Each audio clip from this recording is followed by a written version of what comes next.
A Xunta de Galicia, en colaboración co Concello de Valga, levará a cabo un proxecto piloto para a reducción de residuos no centro para persoas con discapacidade de baño. No CODI, cóbrense as necesidades especiais dos 18 usuarios do centro.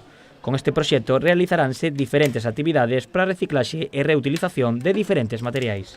Como proxecto piloto que vamos a traballar en tres áreas, que é a reparación de textís, a reparación, por exemplo, de materiais mobles, carpintería, etc., e reparación de RAE. Para nós, RAE son os residuos de aparellos eléctricos, electrónicos, que hoxe en día están presentes non só na cociña, no fogar, senón tamén no moitos utensilios, incluso en xoguetes, etc.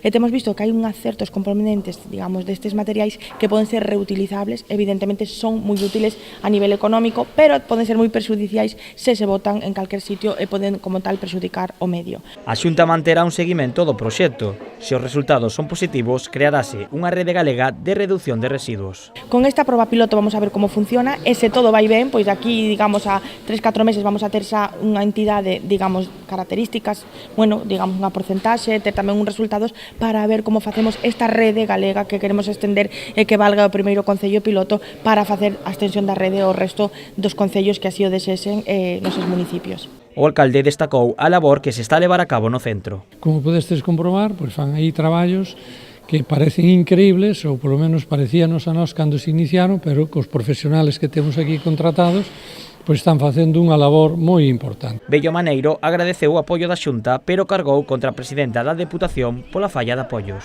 Parece mentira que haxa persoas que estén dicindo continuamente de que nos presupostos da Diputación hai máis importe para servicios sociales do que tiña o goberno anterior e, pois como dixen antes, dun momento para outro e sin previo aviso, deixan quedar a Valga sin apoio, sin subvención ninguna. En Valga, señora presidenta da Diputación, non se pode dicir de que axudan aos discapacitados. Todo o contrario. Retiraron todo e 0 euros de aportación.